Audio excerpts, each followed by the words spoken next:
All right. I hope you guys can hear me. There's really no way to test it since I am not live just yet. But I wanted to make some videos. Sorry for the lighting, you guys. And if I look tired, it's because I am. Current time is 3:25 a.m. Um, but y'all know I got kids, so this is really the time that I can do this. So I'm currently working at Gurnick Academy. It's a local nursing school. I'm sorry for the lighting if it keeps going in and out. But I currently work for Gurnick Academy.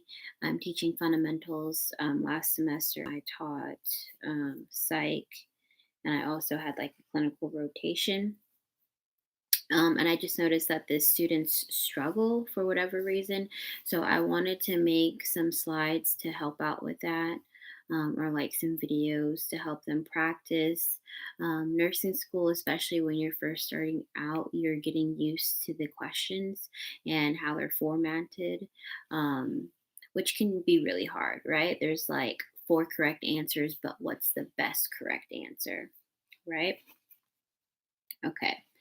So, what I wanted to start out with is just um, good ways to test, right? So, we all have test anxiety, it's natural, right? But you have to be able to control your testing anxiety. So, if you need to take a minute to deep breathe, maybe you need to pray, but you just can't second guess yourself. You cannot second guess yourself. You're going to um, end up just missing several answers, right? Okay, so um, first things first is that you need a review book, and I suggest you get a review book um, early on in your class, like so fundamentals as a freshman, right? And you want to orientate yourself to your review book, um, look through it, and maybe you can go to your local bookstore or whatever, Barnes and Noble, that's what we have in the area, and you can see what type of book that works for you. Even go to your public library, they have an array of books. Okay, and you get a book that is formatted that is in a way that's going to help you learn. Okay. So you use your review book, whatever lecture you guys are going over in class. You want to also look through that review section um, in your book, right? Answering questions. Most of the time, it's formatted in bullets. So it's short and sweet, it's to the point, it decreases your confusion. Okay. So that's where you want to start. Control your anxiety and properly prepare. Okay. Once you have those things down, you also need to know how to study. So, what works best, right? We all are different learners. Maybe you're an auditory, maybe you need to talk things out, maybe you need to write things out, right?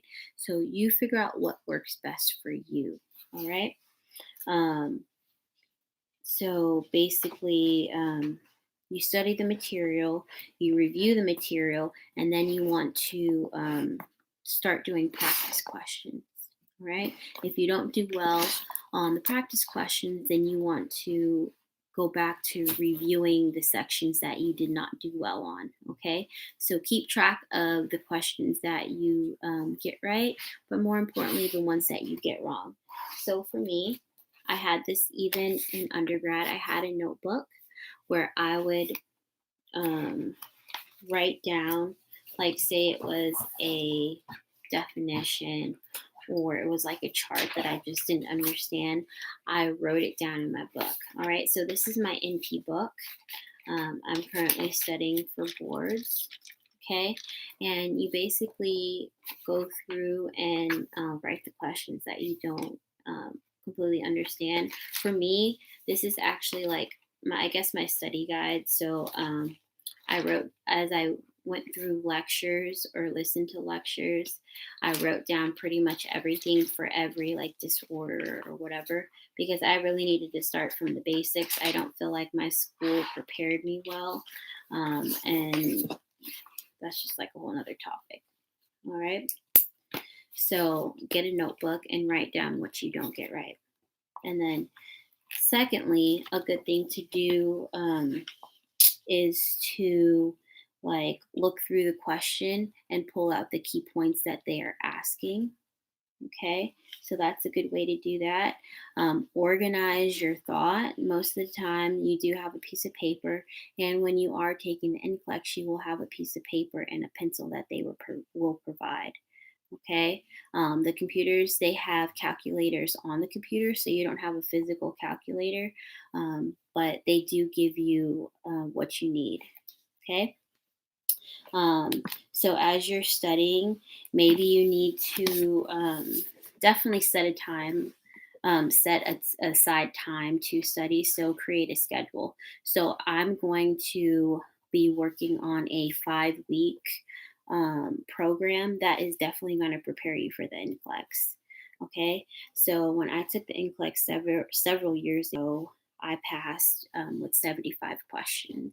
Okay, currently the test has been moved up to a minimum of 85 questions, and I believe it's still like 265 or 275 questions, something like that. All right. So within 5 weeks, you will be prepared to take this test. I'm going to try to really be consistent. Of course, you guys know that I have kids, so it's not the easiest. Okay. But I'm just really going to try. So you want to set aside time to study every day. Okay. Or however often you can study. You want to organize your thoughts, and basically you want to have like a schedule planned out, like I'm going to do such and such systems. I'm going to do comfort and care, right? So you need to be organized first off. All right. And then as you're studying the material, you need to rephrase it and explain it to yourself in a way that you understand.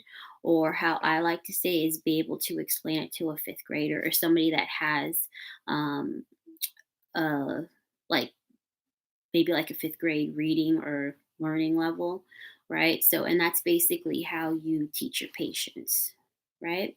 So, you don't want to use all of these big fancy words because they're not going to understand. You want to be able to dumb it down so that you understand and that whoever you're teaching will also understand. Okay. And then you also want to be able to determine if information is important or not, right? So, what do you spend time on memorizing, so on and so forth. All right. You can also use associations. So, what type of like certain topics, maybe you can combine them together. They help you remember things, right? Also, you can do original learning. You can make up your own mnemonics. They have like pignomics. There are plenty of things out there where they help you memorize drugs, disorders, medications, so on and so forth. All right. And then also take notes, but keep it short and simple. Use keywords, use the buzzwords. Um, Write down need to know material. Okay. And then, honestly, you can get so many questions right if you just know definitions. Okay. So, if you don't understand something or you don't know what a word means, don't just keep reading over it. You need to go and look it up. All right. Because honestly, on these board exams, they are not going to say, oh, your finger or your toes. No, they're using metatarsal, right? They're using phalange. So you need to know these things. Okay.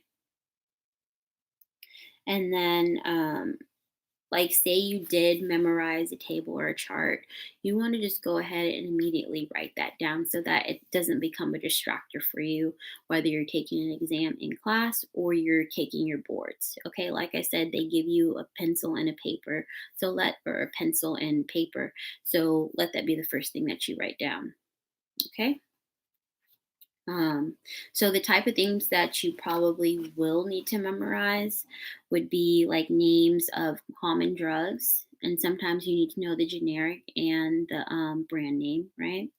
Lethal or therapeutic doses. Nclex loves safety questions. Okay, so that's part of safety. You need to know laboratory normal values, right? You need to know growth and development norms. So, as far as children, middle age, and geriatrics, okay, you need to know foods that are high or low in iron, protein, sodium, potassium, and carbohydrates. Okay. You also need to know how to you need to know your conversion formulas. Okay. So you will get a couple of questions on math, and we know that NCLEX is an adaptive test. So if you continue to get math questions wrong, they're going to keep giving you math questions. Okay. You need to know the anatomical name, like I said. You also need to know the cranial nerves 1 through 12, right? And their interventions or interversions, like whatever's going to go wrong. Like, say you can't gag, what nerve is that? Say you can't hear, what nerve is that? Okay. Which cranial nerve is that? And then you also need to know definitions of defense mechanisms. Okay. So, very important. It's good just to start there. Um, right? So, become familiar with the test. You can Google information on the test. Um, right? It's not like some hidden thing, right? So, we know that you get multiple choice questions. Okay. You're also going to get the multiple response, or which everybody hates, the select all that applies. You may even get fill in the blank. Okay. You also may get hotspot. So, hotspot is when they have like a picture, a diagram. Most of the time, it's like the heart, and they have, say, they have the four places of the heart. They have the aortic, they have the pulmonic, the tricuspid, mitral. They want you to put, like, say, tricuspid is C, and they say, what is where can you hear S sound most clear? That's at the tricuspid site. So you would have to place your clicker at the tricuspid site. Okay, um, and then they also will provide charts or diagrams with questions, depending on what it is. Most of the time, it's like a chest tube. Okay, so you do get pictures. All right, and each question is graded differently. Okay. All right, so that's good for now. I hear my baby crying, so I'm gonna have to go. But I think we started at a pretty good spot. And next, I will go in and do like a pre-test. It's going to be 75 questions. Okay, and that'll kind of let you know where you need to brush up on. So that will be a pre-test in the next test. Thank you for watching, and have a good day or night. Bye bye.